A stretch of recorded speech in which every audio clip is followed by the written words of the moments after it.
Hello everyone, today I'm going to be going over Numerical Series, which is chapter 11.1 through 11.7 in the book. And this is a group project in collaboration with Noah K. Franzoller and Ryan Lewis from Mr. Farrar's 3rd period Calc BC class.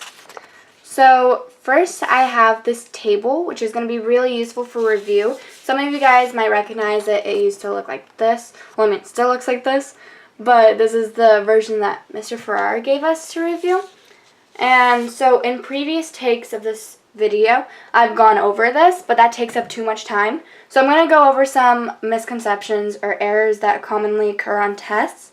But in your free time, if you are studying for a test or midterm or something, then I would highly recommend you go over this table and review this stuff because it can get confusing. For example, we have a lot of ones and zeros and greater than and lesser than signs that don't always match up. For example, in geometric series, R has to be less than 1 to converge, but for P series, P has to be greater than 1 to converge. Also, instead of using ones, for the limit comparison test, the limit has to be greater than 0. However, for the ratio and root, it has to be less than 1, but it's also a limit. So just make sure that you don't confuse your equality or inequality signs, and make sure that you're using the correct number, whether it be a 1 or a 0. Also, things to remember for the ratio and root tests is that the square root of n to a value, and the square root is to the n, that's always going to be 1. Also, 1 plus 1 over n all to the n is going to be e. And that'll be useful for some more difficult types of problems that could come up on a test. Now to do some practice problems. So it's always good to start off by seeing if you can take the limit of something and use the divergence test just because it's so straightforward. And if it's not equal to 0, then it diverges and you can just move on really quickly. But that's not always applicable. So we have to go with some other ideas. So for this one, we're actually going to compare it to something. And in this scenario, we're going to take use of structure, which you should always do. So here we're going to compare it to the series of 5 to the n over 4 to the n, which is also a geometric series of 5 over 4 to the n, with r being 5 over 4, which is greater than 1, meaning it diverges. And since the smaller one diverges, that means the bigger one diverges.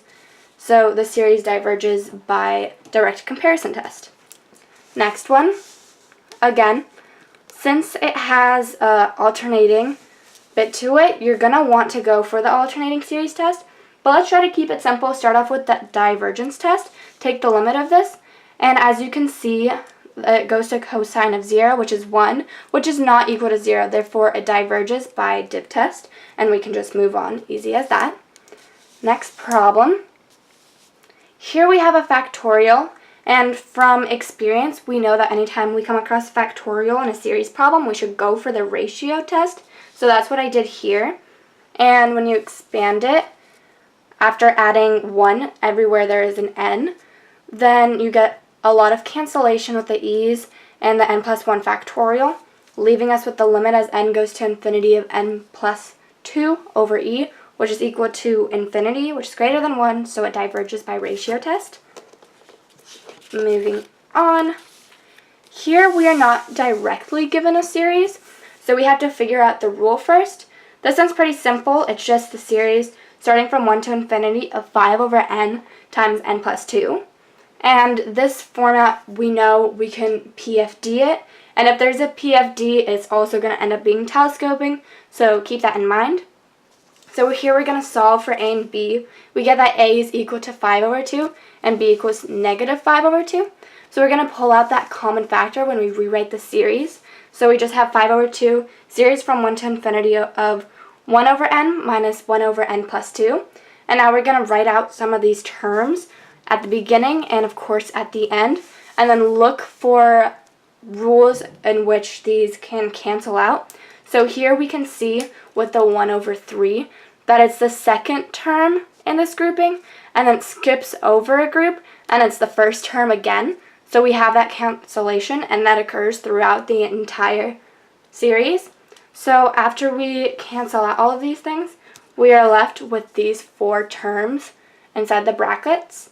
And since we're taking the limit as n goes to infinity, here with the infinity in the denominator, it's just going to go to 0, leaving us with 5 over 2 times 3 over 2, which is 15 over 4, and it is obviously convergent by telescoping.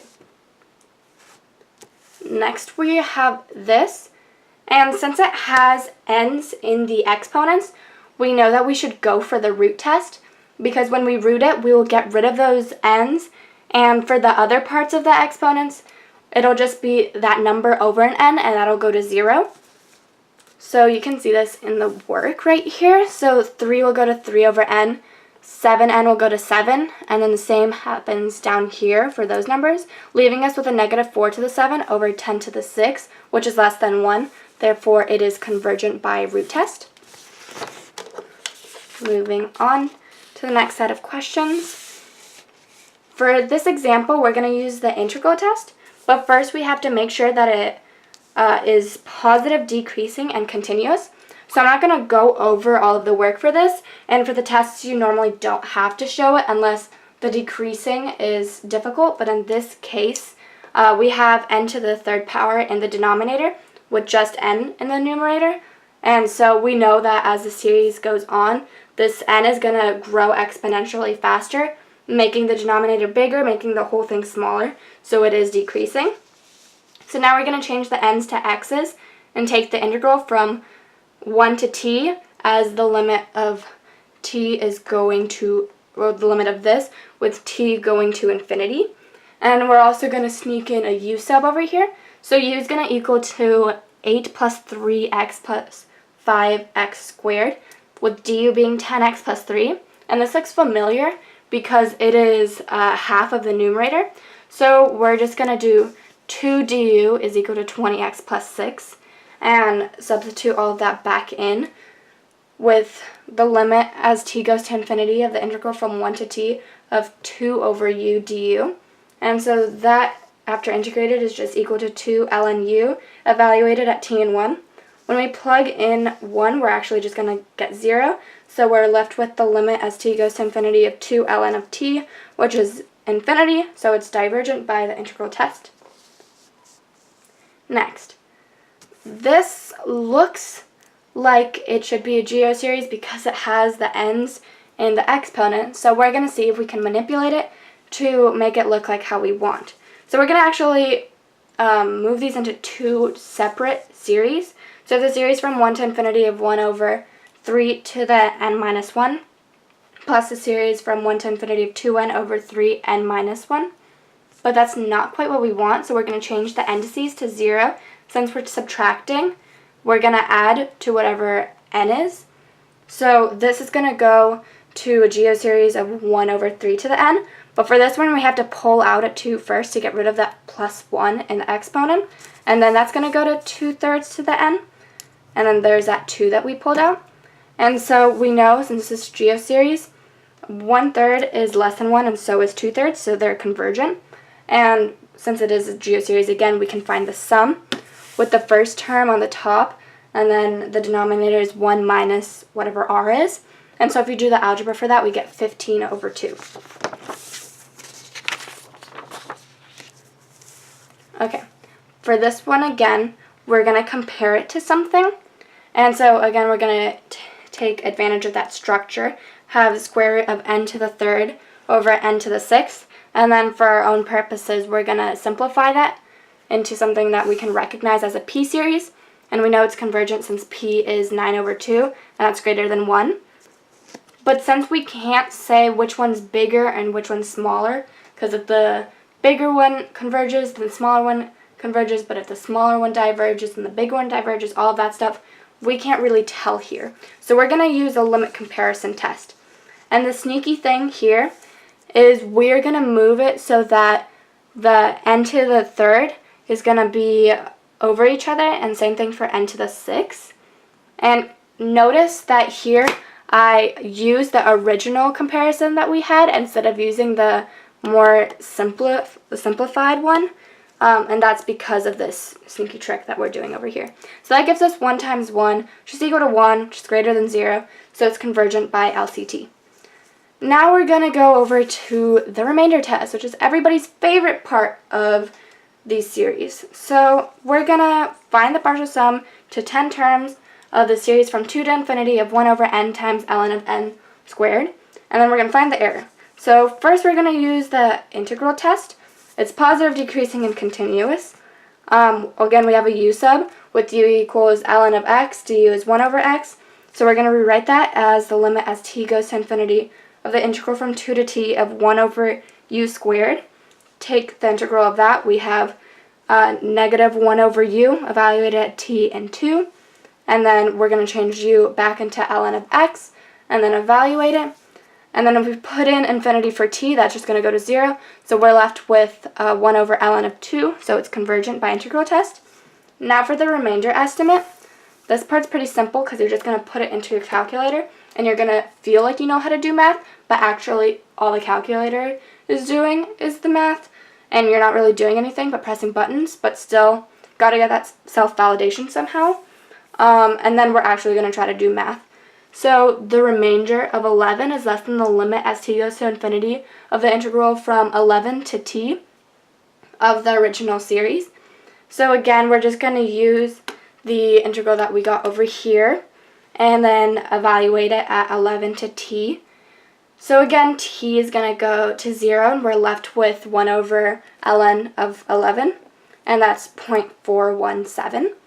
And so then for the last part of this, we're going to see how many terms it would take to get an error less than 0.01. So for this, we're going to go back to the original function with the limit and the integral and make sure that that's less than 0.1. So if we integrate again from the previous work, we get this evaluated at t and n. T goes to 0, so we're left with 1 over ln of n is less than 0.01.